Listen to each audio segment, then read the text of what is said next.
right, and welcome to the TSG Multimedia video podcast for December 1st. This is John sitting with Dan. And Dan, this is our last video podcast of the year. Yeah. Unless you count the one that's coming out on December 25th, which is the annual holiday Steam special. Oh, okay. Right. So now it looks like you chopped the head off of a locomotive or something. Well, this actually, this engine has been on the podcast before recently. This is the one that I did the fuel tank modification on. Yeah. The milling the frame. Right. Yeah, right. that was from October, I think. Right. Well, this is a work in progress, and I'm not really doing anything with the shell right now and just keeping it with the frame so I don't lose it. That's a good idea. But I got rid of the cab because basically when I do an SD40-2 like this, I'm going to take off the entire front end and replace it with Canon parts. Right. So there's going to be a lot of modification done to the shell. So far, all I've done is get rid of the cab. So we can pull that off, actually, because I'm not really doing anything with this right now. Another thing I did since I had this on camera was I wired all of the trucks to prepare it for DCC. Okay. So it's all color-coded, and I also wired the motor. And I actually ended up having to remove the motor and put it back in because it wasn't insulated from the chassis. Oh, that's really bad for DCC. Right. So I had to do that, and then I went ahead and put the color-coded wires on it and then put it back together. Okay. I took off the original wheels and replaced them with some, I think these are NWSL nickel silver wheels that have been plated. I'm not sure why they have that sort of brassy color. What were they before? Well, they were those stock Athearn, I think they call it sintered iron wheels, which aren't really, I don't like to use them. What, do they not conduct the power? They don't conduct as well, yeah. Some people I think like them because they supposedly get a little better traction, but I would rather have the model not stall, personally. Yeah, I mean, traction doesn't do you any good if you have no power. Right. So, I mean, I'm sure there's different schools of thought on that one, but I prefer these. That's what it's about. Right. So, anyway, today what I want to do with this one is continue to work on the fuel tank. Because last time we basically milled the tank and cut down the ends so that they're more square, and I also got rid of all of the unwanted stock detail. Right. And then since I did that, I went back and I sanded it and also used a little filler where I had made a couple of, like there was a little dent up here where I was a little overzealous with the motor tool.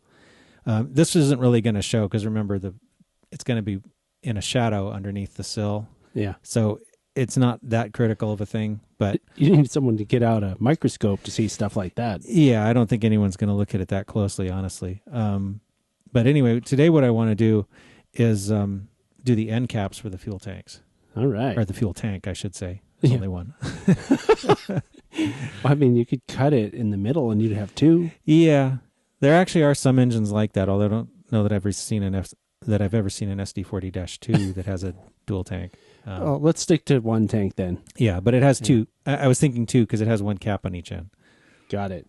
So that's what we're going to do. This is the adding fuel tank end caps to the model. And I'm also going to add the fuel tank bracket. So before I take the trucks off, I just usually like to solder the wires to one of these little brass deals that's on the sides. This truck has two of them. Uh-huh.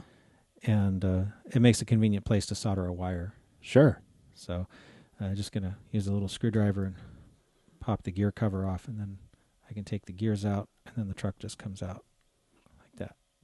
So what I've done is I've cut this piece of O10 styrene just a little bit wider than the actual fuel tank, and it's probably a little bit wider than it needs to be, but that's okay because I'm going to cut it down. And I'm just holding it against the end of the tank, and then I'm just using a pencil, and I'm going to trace around it. So you're going to use O10 for the end caps? That seems kind of thin. Well, the real end caps on these things are fairly thin. Oh. And so I'm trying to use something that's similar to the prototype appearance, you know? Yeah. Don't forget to get the under part. I would have almost just assumed that the under Well, no, I guess it is. I guess Actually, it that's is the- up from there. That's actually the top. Actually, it says Well- things upside down. Right. No. I But- mean, right, in the orientation that it's in right now. Now we've got a nice little outline of the fuel tank end on this piece, and I'm going to cut that out.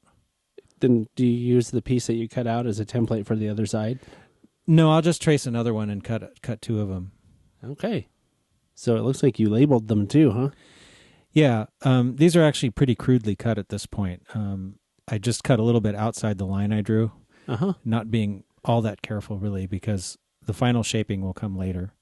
And it's actually good at this point if they have a little bit of extra material.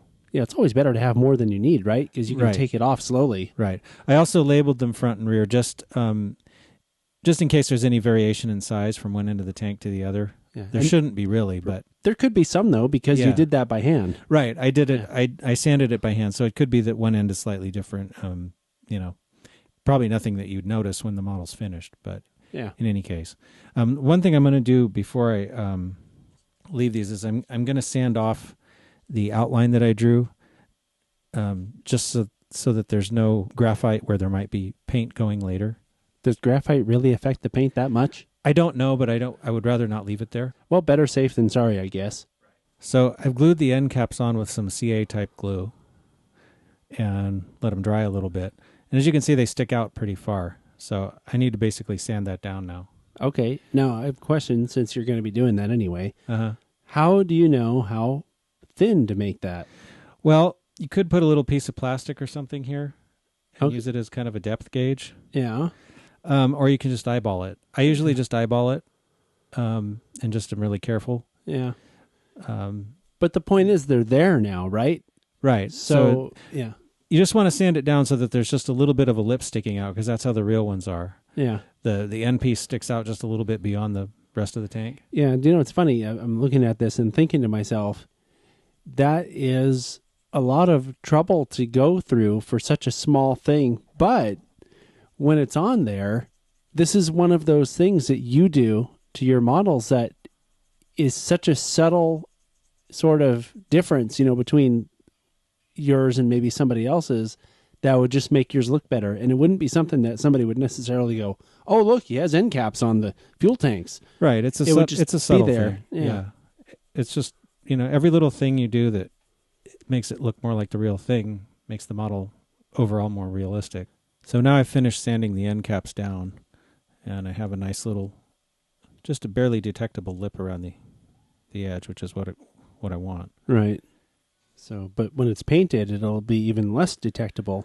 Right, but it's there. Mm-hmm. It also makes the ends look nicer because they're nice and flat instead of being kind of, it was just a die-cast metal before, so it wasn't exactly perfect. Yeah. So the last step is to put on some Details West number 197 fuel tank brackets. Okay. They're these little things. I do remember seeing those on models. They kind of hide under the sill. Yeah, again, it's a part that's kind of hard to see, but it's cool that it's there. Mm-hmm. And I did carve off the molded on fuel tank brackets when I was machining the frame the last time we did a podcast with this model. So this kind of replaces that. Right. And it's replacing it with a part that looks more accurate too. Right. And so we've got the end caps and the fuel tank brackets on. Yep. And you can see that it's different enough, that. So what do you paint it next? Or you Well, actually paint later, huh? Paint later, yeah. Actually, the next thing would be I need to add the fuel fillers and gauges that would go up here. Oh, right. The stuff you paint red or whatever. Yeah, Yeah. on the sides. And for that, what I've done so far is pretty generic. I mean, most all SD40-2s would look like this, Mm-hmm. unless they're like the Milwaukee Road ones that had the shorter fuel tank or something. But Right. You mentioned that last time. yeah, this is pretty much a standard tank. But at this point, I kind of have to, before I go further, I have to kind of decide what engine I'm modeling, Mm-hmm. because they're not all alike, Right, so, right. in little details like that. So I'm thinking right now that this is probably going to be another Santa Fe unit, kind of like the 5111 that I built and has been on the podcast before. Sure. So I think it's going to be another one kind of like that. Okay. Well, I guess that'll do it for this month's video podcast. And we'll be back, Dan. We'll be back on My goodness. Next year. Yeah. Wow. We'll see you in 2016. Thanks for watching. Yeah, thanks.